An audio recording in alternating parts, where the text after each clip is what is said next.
calling all brands looking to dominate search rankings in 2025. And who isn't? Studio Hawk is Australia's largest dedicated SEO agency and are working with brands like Officeworks, City Beach, Age, Clarks, Petstock and New Balance, and they have an exclusive offer just for Add to Cart listeners. Sign up for an ongoing SEO campaign with Studio Hawk and receive the Content Boost package for free of charge. This is professionally written copy for 40 category pages, free of charge with an ongoing SEO campaign.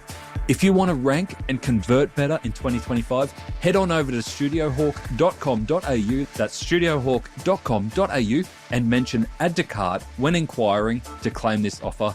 Plus, receive a free SEO audit of your website. How good's that?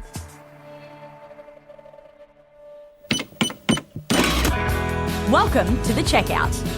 We catch up with previous Add to Cart guests and ask them 5 quick questions to get to know them better and leave you with a little extra inspiration to get through your Friday. Here's your host, Bushy. Today's checkout features Vic Gigliotti, the founder of Muscle Republic. Muscle Republic is a fitness brand built on heart, hustle, and one unforgettable 4-legged CEO. From starting the brand with his beloved dog Charlie Brown as the CEO to now selling into over 200 countries, Muscle Republic has become more than just activewear. It's a movement, a celebration of resilience, community, and heart. Today we hear from Vic, who opens up about the tech that's transformed his business, the retail brands inspiring him right now, and the surprising rituals that help him stay grounded and focused.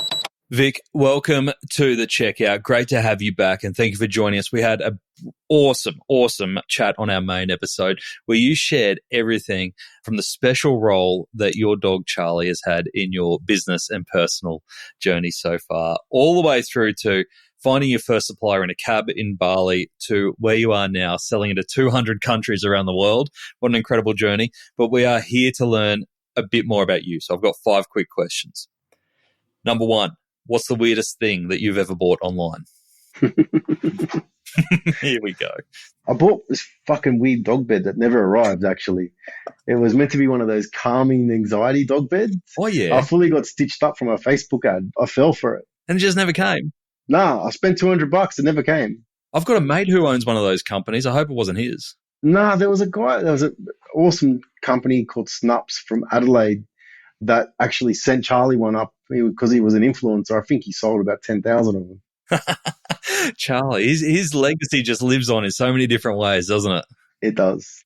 Mate, number 2, which retailer has most inspired you recently? I'm a massive fan of Nike and Lulu. That's like my original, like if my brand could be something, it would be Nike and Lulu having a baby.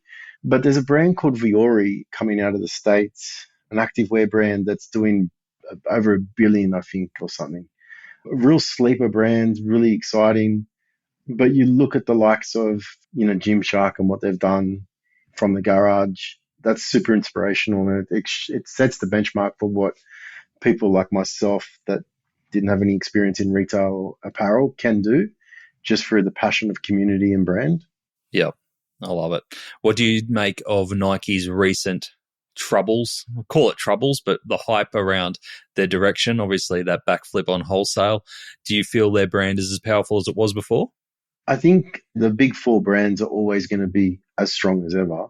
It's now what's going to happen is brands like ourselves or Gymshark can take a customer and build a community around them.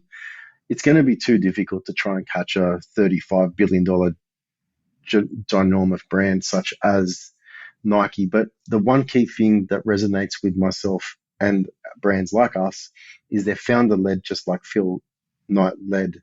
I think I watched the Air movie about 22 times because I'm so passionate about how they were the original online brand in a way.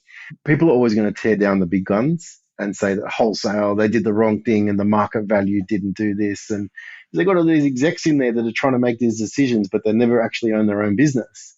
He should just step in back to that business for 2 weeks and say, this is what we're going to do, and watch how that thing will turn around. Be a great experiment. Be great to watch, wouldn't it? I would love it. But no, he can calm down. We'll try and take a little bit more market share first. Maybe he come work for you. No. Number 3, name a piece of tech that you or your business couldn't live without. PeopleVox definitely in the warehouse. That's been incredible. Gorgeous for customer service, and Shopify is my baby. Nice. And we heard about Shopify and your experience and how that took your business to the next level in the main episode. Tell us about PeopleVox. Like, what does PeopleVox do? PeopleVox is a warehouse management system that integrates directly into there. I will tell you another one. I'll give you a couple, actually, if you don't mind. Style Arcade is a software that we integrated into the business. It's a fashion analytics and a range planning. It's built by a merch planner that we met. We met them in 2018. This is Michaela. She's incredible. And Phil, their team is amazing. Their software, their reporting, the clarity I get from analytically looking at every metric on a product, because I'm a product nerd and I just love metrics now. Because what I do is I look at stock on hand reports and I'm like, sell through, units sold. I reckon I could sell triple that next year if I did this, this, and this. So I apply an inventory report. So you got to take data and you got to apply it to creative. And I think when you do that, you can astronomically excel in your business. You can look at data all you want, but if you're not ballsy enough to go, well, creatively, if I send this to another 100 influencers, that means traffic to the website's going to do this. But you need the data in one place, and Style Arcade gives you all of that. And it's historically perfect, tracks every cost against your product. It tells you your GP, your margins, and you can see where you've got improvements to make. And you can strategically do bundles that still make more sense. Like it's once you got the data in place and you can understand those metrics, you can do anything. So that's cool. We had Michaela on a couple of years ago, and I was actually speaking to Phil. Phil was helping me with a couple of things earlier this week. So really cool that you mentioned it. Yeah, when we started with, and then we've done another one called Globally, and Globally is a international VAT taxes and software. It took about 6 months to put it on. DHL introduced us to them. That has significantly increased our international expansion. So one of the biggest sticking points for international expansion from such a remote place where we live in Australia is getting product through the import duties, taxes and customs costs that used to get to the UK, get to France and say, well, I'm not paying £60 for this. I'm sending it back. It integrates it in, creates a duties paid platform and delivers it straight to the customer, all integrated through the amazing service that DHL provides. And that's been pretty much a game changer for our international expansion before we're ready to plant product into fulfillment areas into those regions. Awesome. Such great tips. You asked for one, you gave us 5. Brilliant. Oh, sorry. No, don't be sorry. That's 5 times extra value. So thank you. Can you recommend a book or a podcast that our listeners should immediately get into? Yeah, MFCEO was a game changer for me. I've really enjoyed Startup Diaries with Kyle from Melbourne. He had some amazing guests on there. Jack DeLosa's podcast on there, which was $0 to $100 million CEO or revenue, is something that I have on repeat. Power List, which was episode 16 on the MFCEO, which is now called Real AF with Andy Fazella, has been amazing. But just, I think you've got to find what resonates with you, which I have. Ed Milet, who's from the States as well, has really dropped some bombs. One thing I didn't talk about is how I brought prayer into my life and my business. I still pray every day. I'm not religious, but I believe in a bigger faith. And you've got to bring God or your own faith into your world, because the energy that you have inside means that's what real muscle is hard is. The energy you have inside is what you exude out to the world. And I'm talking, I don't sleep much. So you wake up with like, oh, fuck, how am I going to get through this day, this week, whatever? How am I going to pay that stock invoice? How am I going to do this? Yeah. Once you fill your heart with the right energy, and like I get that from prayer, and you got to like release all that. You go, okay, I'm ready for the world today. When I enter and I move and I walk every morning, or I train when I can, because I'm physically immobile at the moment. But yeah, those 2 podcasts were amazing. But like definitely Jack DeLosa speaking on Startup Diaries is a cracker for entrepreneurs, man. You strike me as someone who has put a lot of systems or processes into your life, even though you said that you're not the structured person, but you mentioned a fair few already, whether that is prayer, whether that's exercise, whether that's having your 5 things that you tick off every day. It feels like you've got a lot of things there to keep you on track and to keep you focused to achieve those big goals. They're my non-negotiables to myself. I feel like if I'm not doing these things, I'm not going to achieve where I need to be. And I'm not going to be the leader that this business needs to be, or my staff and my team need me to be. Because like I used to look at them and go, what is like, they look to you for guidance. They look to you for leadership. They look to you and go, well, the way I treat people, the way I speak to people, the way I manage myself or carry myself is the way they're going to walk past them. I pick up rubbish in the warehouse all the time. I was sweeping the loading dock today because I want when the truck comes for my team to feel that it's clean there. I make sure I wipe down the kitchen, or I take the bins out every other night, and then I watch them and they go and grab the bins, It does. You're a mirror. That's another key value of ours. The world is a mirror. What you put out to the world is what you're going to get back. Yeah, I love it. Love it. All right, last question I've got for you, Vic. What is your biggest challenge today? It's a personal one because Charlie just passed. Like, I'm not one to break, but what that dog gave me was incredible. And I'm struggling to really fill that void. And I can't train at the moment because I've got a nerve running down my leg. And that happened just after Charlie passed. And then my C6 in my neck is causing my shoulder to run into my hand. Now, I know this is the universe's way of saying to me, you're being challenged right now. You need to either find a way through this, and this is going to make you the leader you need to be. So I've been physio, chiro, MRIs, doctors, and I haven't been to the doctor in 10 years, and I never get sick. So I need to overcome this emotional challenge that I'm going through, all the while carrying this business for our grand final, I like to call it, Black Friday, and making sure that I'm still leading my team. Like, I'm hobbling. I was saying to you before, like, I'm walking yesterday and people want to start a business, and what you don't see behind the scenes is how broken your business can get from financial stress, from going through challenges, be it people, product, operations, and how it can break you internally till you just go, fuck, I don't want to do this anymore, But you got to stay calm. You got to look at the good in it. You got to look at the lesson in it, and you just got to work through it step by step.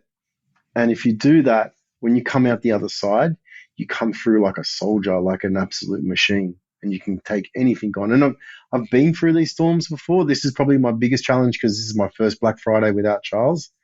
And it's not to be a sad, punk or anything, but it's just, that's my biggest challenge right now. I live very, very moderately. My biggest thing is Uber Eats and ribs and burgers at Chatswood because we used to go there with Charlie.